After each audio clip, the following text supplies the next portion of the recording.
नमस्कार, मी गीतांजली केकरे group of media channel मध्ये आपलं सहर्ष स्वागत करते।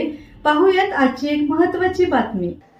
ज्योतिबाच्या चैत्र यात्रेचा मुख्य दिवस हा दिनांक 1 एप्रिल असून ही यात्रा सुरळीत पार पडावी म्हणून प्रशासनाच्या वतीने सर्वतोपरी उपाययोजना करण्यात आल्या असल्याचे पन्हाळा शाहूवाडी विभागाचे प्रांताधिकारी समीर शिंगटे यांनी सांगितलं।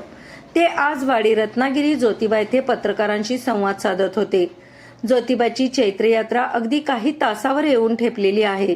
या यात्रेसाठी साधारणपणे 10 लाख भाविक ज्योतिबा डोंगरावर येतील अशी अपेक्षा प्रशासनाच्या वतीने व्यक्त केली जात आहे।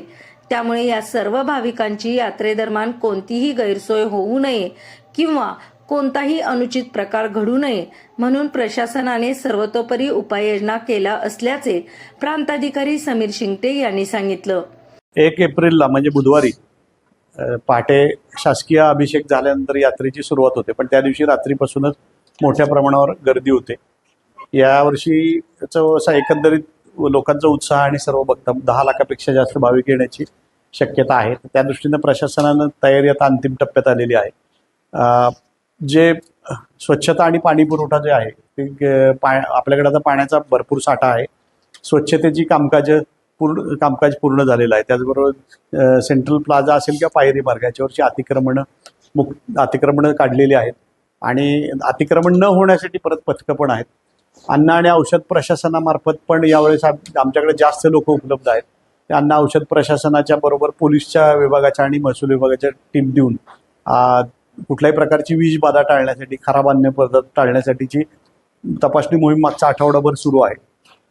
पोलीस बंदोबस्त पुरेशा प्रमाणात आहे आणि यावेळेची यात्रेचे एक महत्त्वाचं वैशिष्ट्य म्हणजे प्लास्टिक मुक्त यात्रा करण्यासाठी इथल्या लोकांनी पण खूप चांगला प्रतिसाद दिला। त्यामुळे किमान ज्या प्लास्टिकच्या पिशव्यांच्या जागी कापडी पिशव्याचा वापर करण्यावर आपला भर राहील। ज्योतिबा डोंगरावर यात्रेसाठी येणाऱ्या भाविकांसाठी सार्वजनिक स्वच्छता, आरोग्याची व्यवस्था, त्याचबरोबर आपत्कालीन व्यवस्था यासारख्या उपाययोजना प्रशासनाच्या वतीने करण्यात आलेल्या आहेत।